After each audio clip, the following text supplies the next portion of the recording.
How have you never watched Hercules, Deionte? How old are you? Okay, you started the recording. I'm not gonna Yeah, I waste time did. with this. It's a top three Disney movie, top five at least. I don't think I've ever been like curious enough about Hercules as the character itself to watch the movie.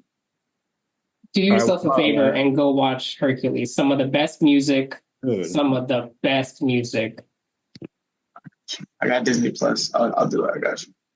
I can like Ahmad and I could probably recite that movie to you. I've watched it so For many real. times. Yes, and Mulan too. Mulan, greatest Mulan. Hey, Disney Mulan, princess nah, hey, ever. Mulan's a hit. Okay, for sure, good. All right. Well, welcome to the Scoops podcast, everyone. I'm here with Deionte and Ahmad. What's up? What's going on, guys?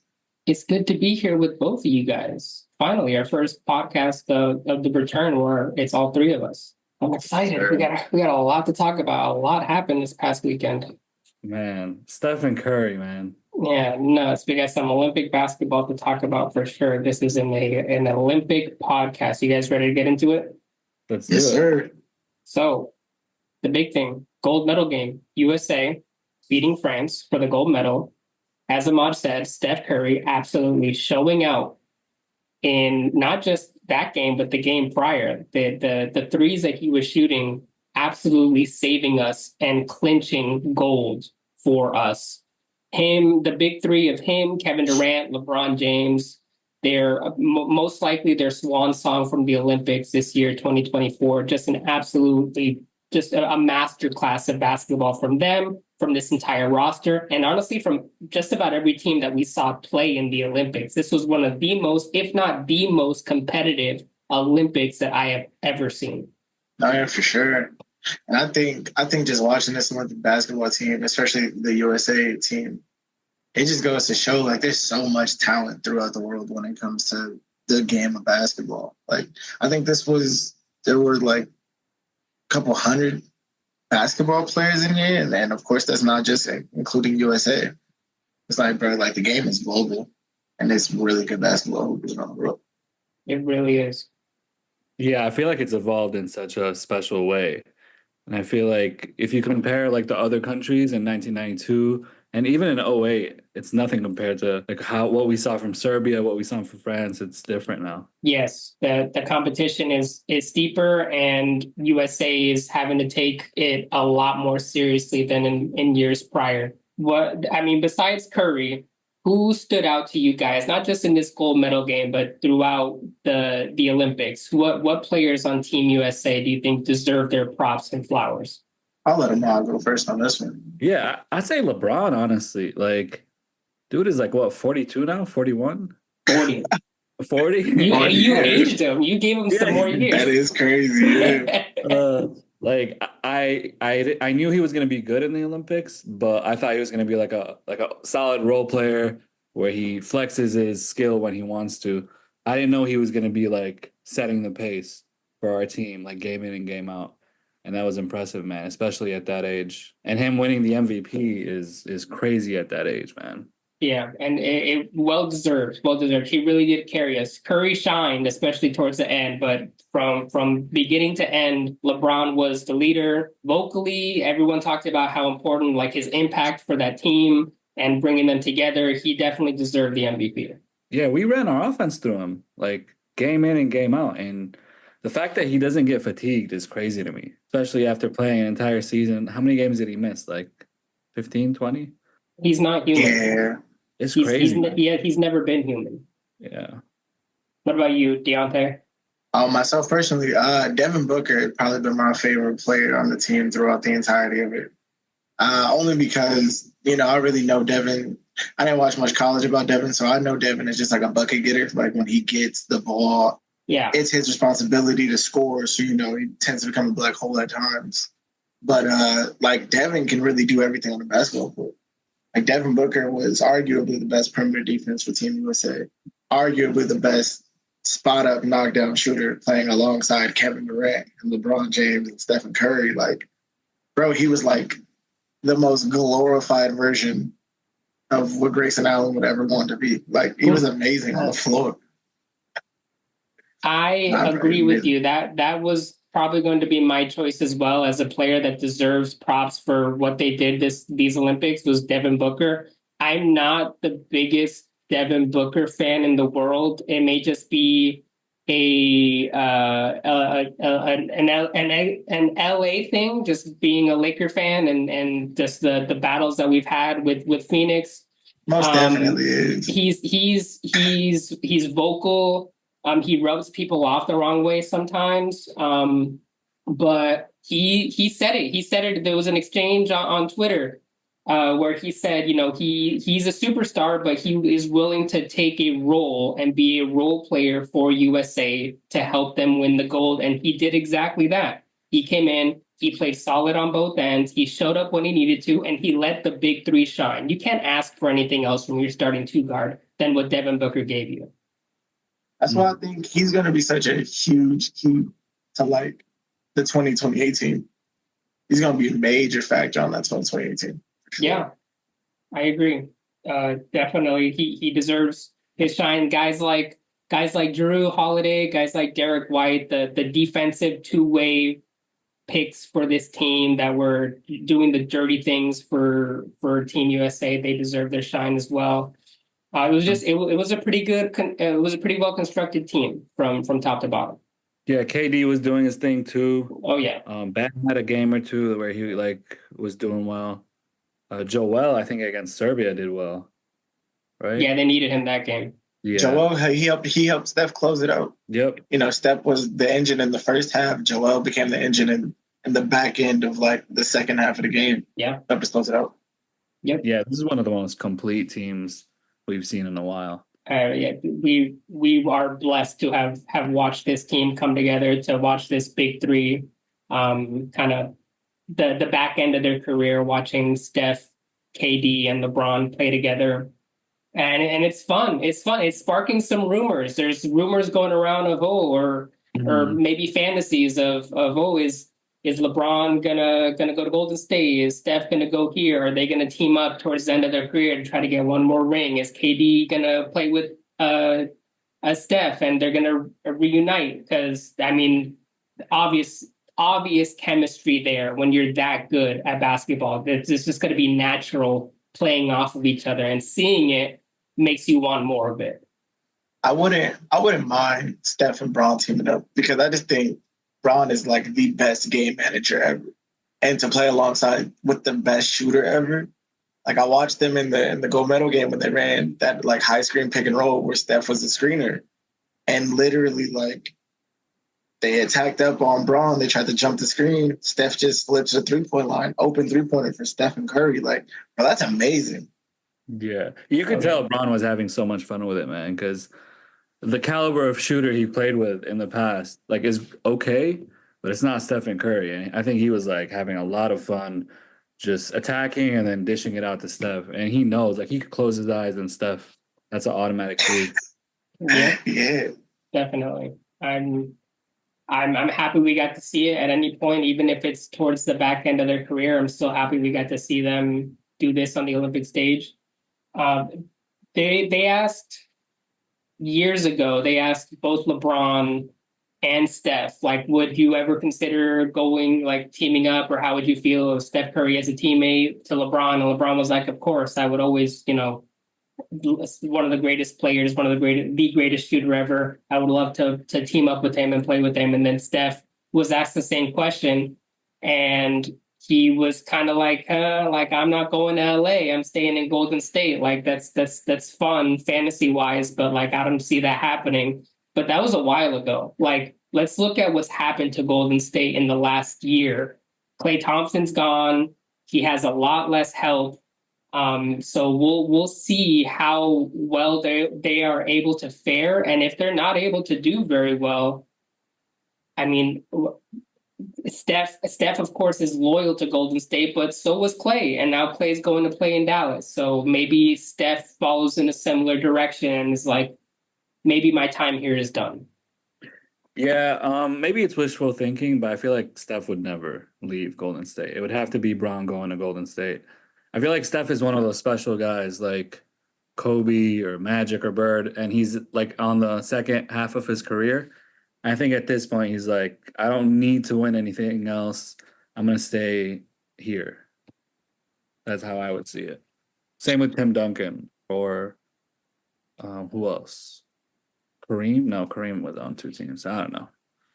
No, I get that, and especially Clay's leaving was a little different because of the struggles that he had last year.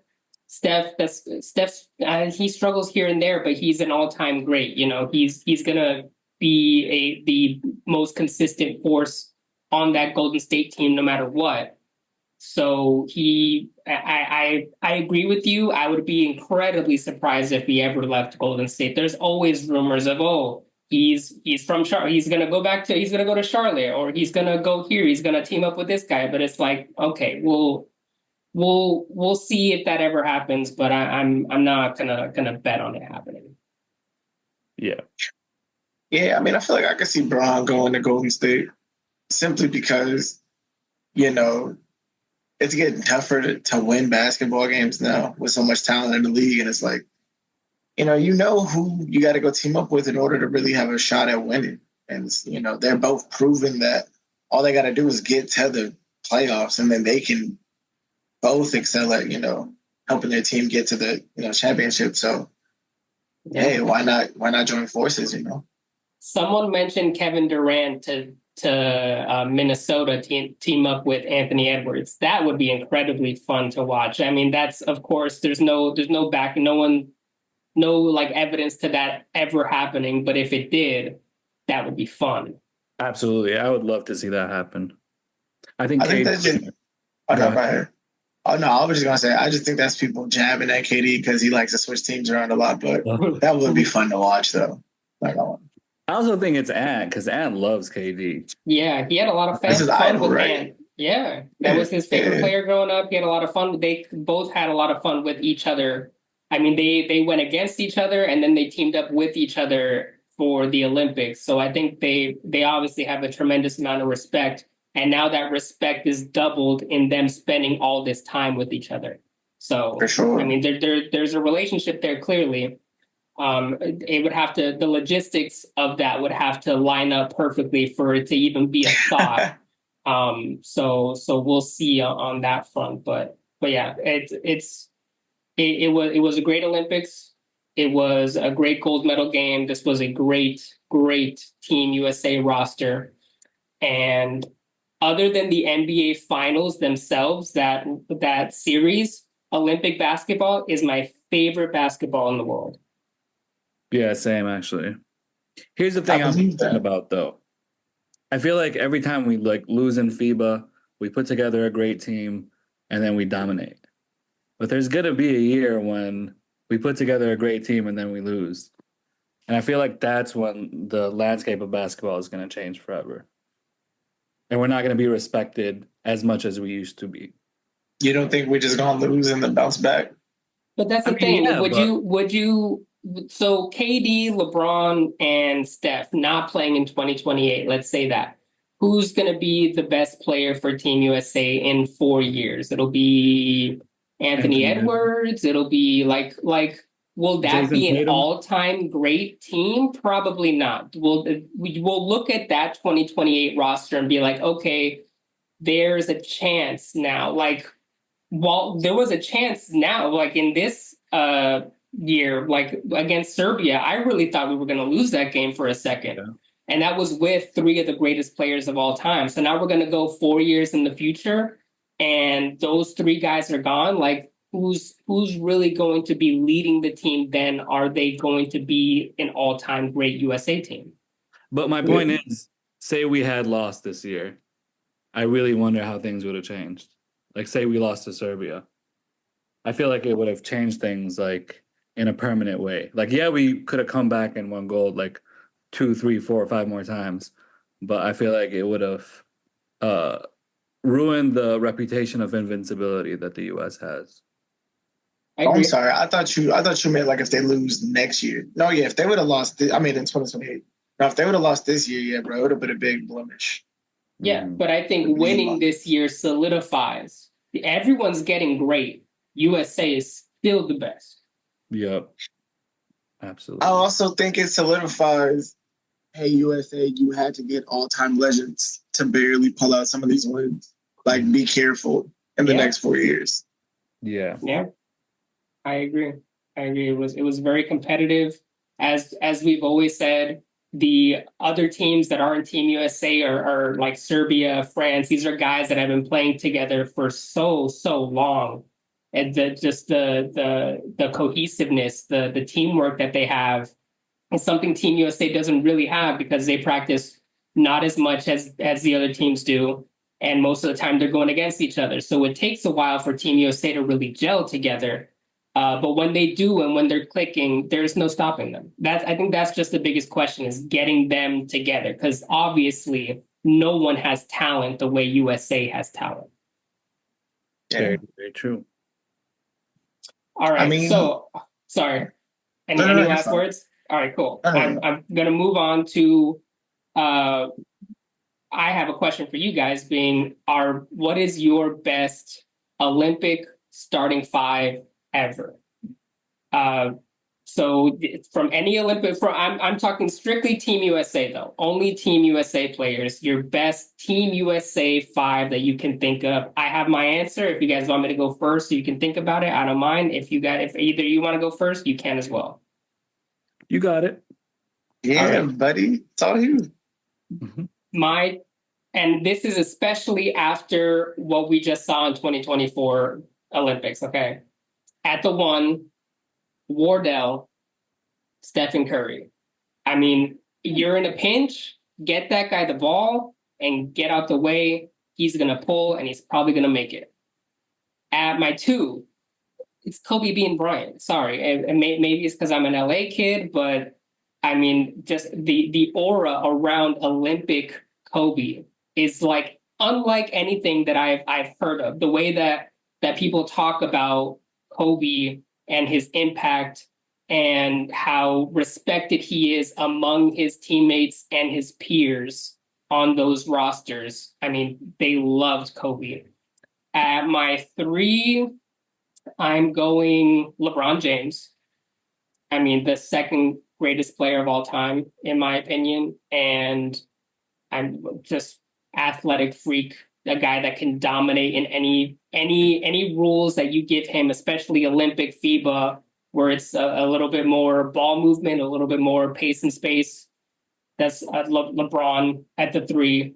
Kevin Durant at my four, all-time leading scorer for Team USA. And then my five was probably my toughest pick because there's a lot of options. You have a bunch of bigs from the 92 Dream Team. You have, Robinson and Ewing. You have 08 Dwight. You have Tim Duncan, Kevin Garnett. But I went with 1996, Shaquille O'Neal, Baby Shaq. I mean, just an incredibly versatile, fast version of Shaquille O'Neal, someone that style-wise fits in well with Olympic basketball. I think he'd really round out that starting lineup. Wow, that's a pretty solid starting five. Yeah. Thank you, and I'm curious how mine will differ from your guys. Either of you guys wanna come up next? I'll go. All right, so go at the point guard, I'm going with LeBron James. I want him to run my offense. I want the ball in his hands the majority of the time.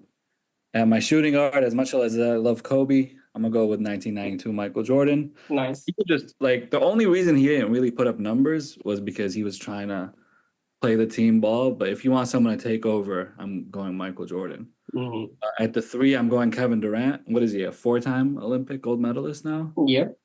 Can get a bucket whenever, spot up, off his own creation, double. At the four, I would go Charles Barkley, who to me is the most impressive of that dream team. And he's going to be the engine. He's going to grab the rebound and just attack. And at my five, I'm going David Robinson at my five. Elite scorer, elite runner, elite defender. And he's just going to be the big inside. Very nice. Very nice. I also almost went with David Robinson. Yeah, David Robinson's underrated, man. 100% agree. I like that one a lot. Deionte? So I'm not one. I have Stephen Curry. I think it's hard not to put Stephen Curry there just because of the way he can move around the court and just be effective without the ball in his hands. It's hard for me not to have him out there. At my 2, you got to go Michael Jordan. Best shooting guard to ever play. Winning the Olympics, dominated. No difference from him versus regular season or Olympic season. At my 3, I got to go LeBron. I think if I could choose a variation of LeBron, I want to go 2012 LeBron, just because he can do it on both ends of the court. Like, I can tell. Yeah, man. Like, I can tell LeBron, I need you to lock up the best 2 players on that team. And he'll, like, single-handedly by himself just control defense, like the whole defensive scheme for the team. So I can rely on Bron for that. And then offensively, he most points ever. He can score the ball. At the 4, I got to go KD. I mean, Ahmad mentioned it earlier, but 4-time scoring. 4-time champion. Most points ever in Olympics history. I mean, it's pretty self-explanatory.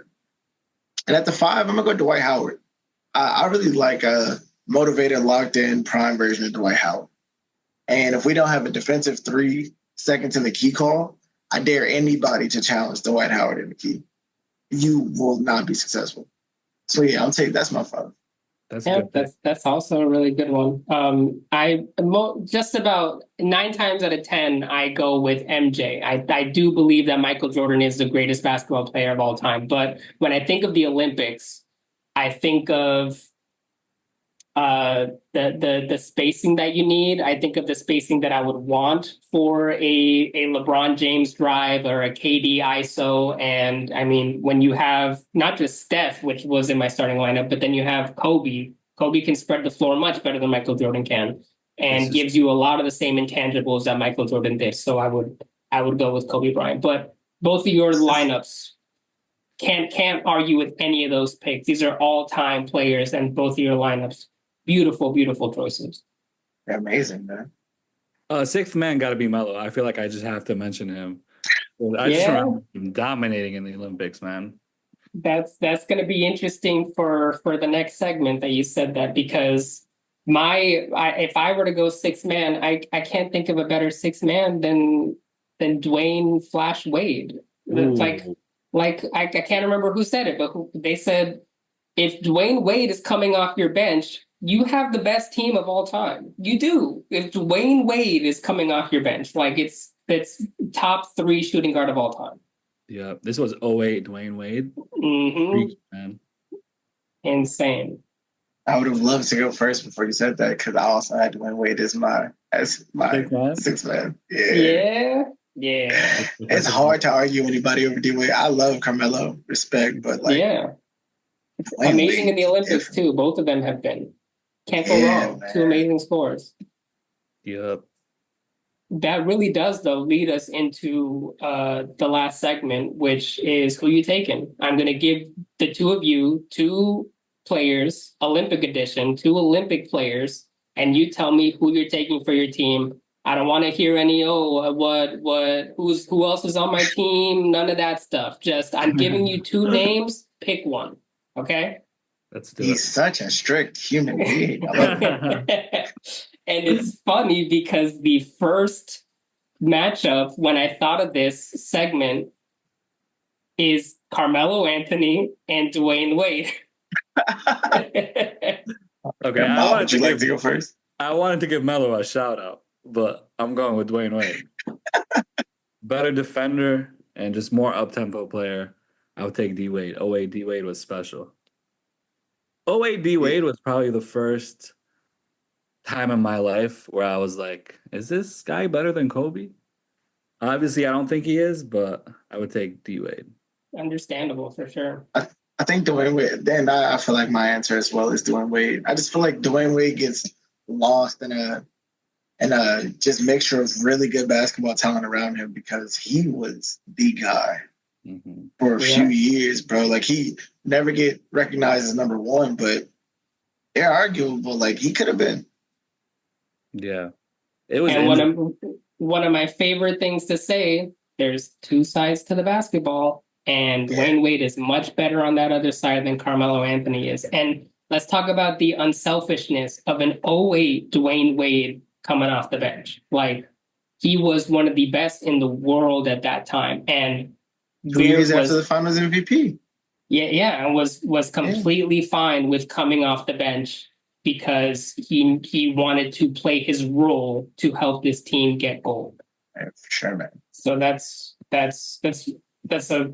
I also picked Dwayne Wade. All three of us picked Dwayne Wade on that. And as a caveat, if you guys want to say Olympics, I picked this one. But career-wise, I picked this one. You are more than welcome to do that as well. Okay, but for both, I'm picking Dwayne Wade. Same. Yeah, unfortunately, you didn't have to mention it because I think I still picked Dwayne Wade. All right. Well, this next one might be a little interesting as well. Charles Barkley or Shaquille O'Neal? I'll go Charles. He did more. Like, he had the most points on one of the most stacked teams in history. And he was in the prime of his career in 1992. I'm taking Charles Barkley. Obviously, all time, it's Shaq, like career-wise.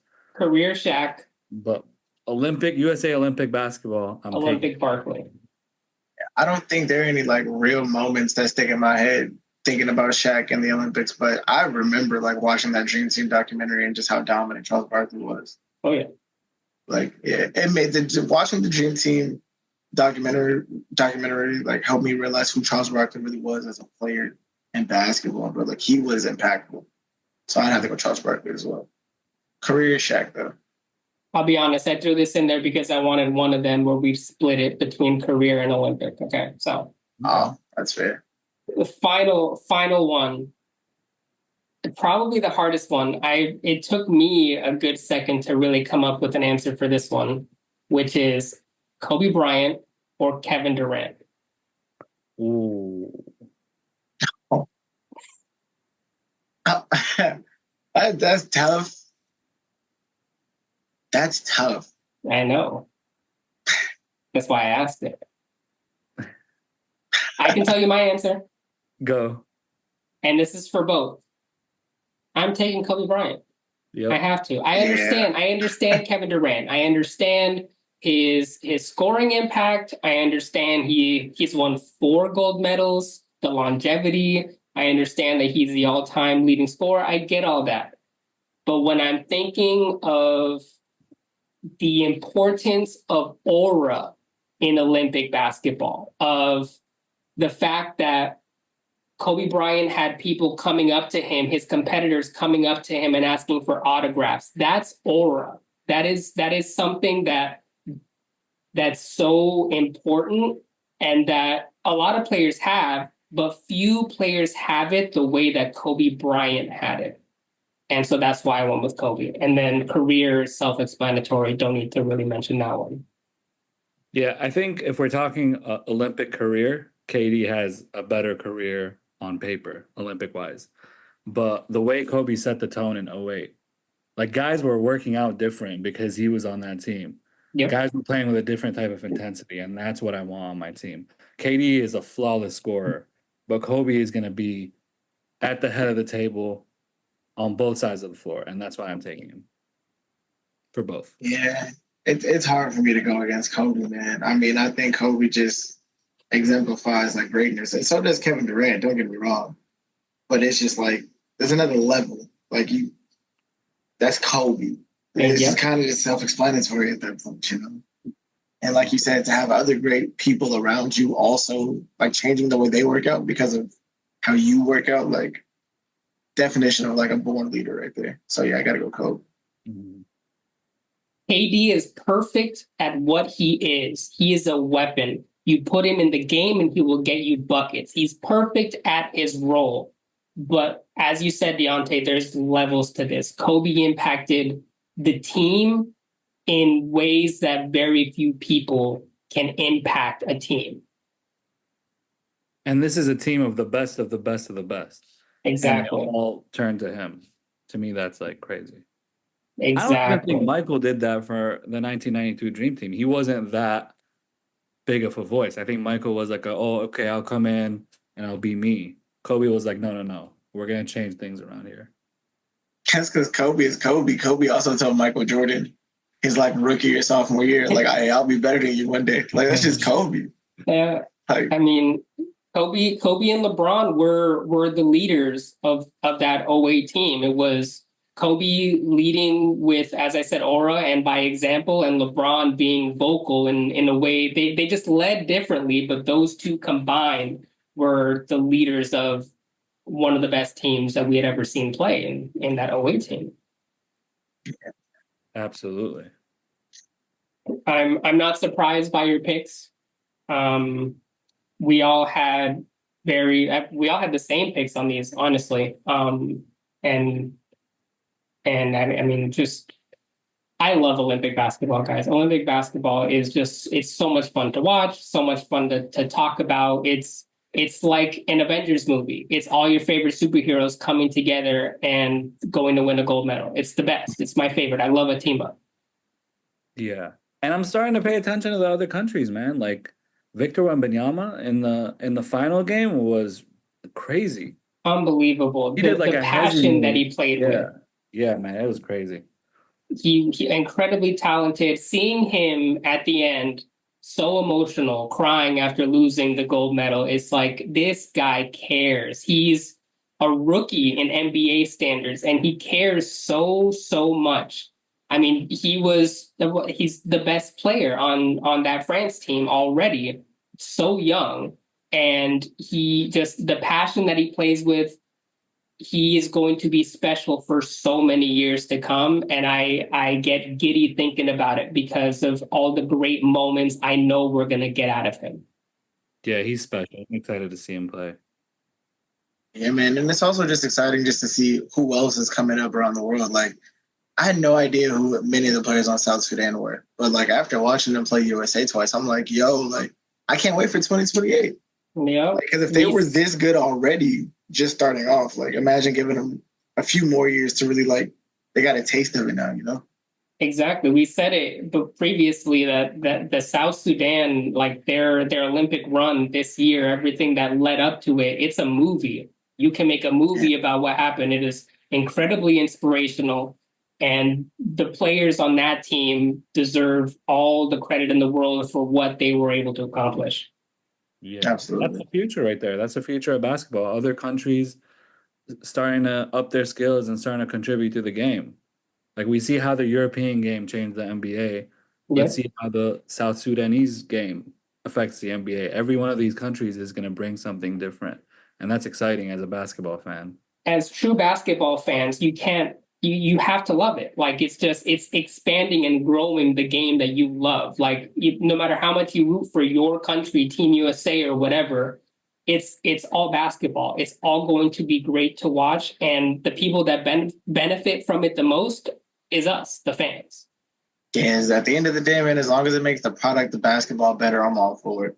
I just want to see the most pure, coolest like form of basketball. And it seems like it grows every season, literally every day. Agreed. Definitely. And Wembanyama is probably my favorite player to watch currently in the world. I don't think I like watching highlights of anyone more currently than Victor Wembanyama, just because of the freak of nature that guy is. Watching him dunk the ball from where he's taking off from, it's like he's not going to reach the rim, but you forget how long his arms are, and he reaches the rim. It's unbelievable to watch. I think it's also record breaking and like just incredible to see because everything you see him do is always going to be never seen before. Yeah. So it's historic. Yeah. Yeah, every 7-3 guy we've watched play has been like sluggish.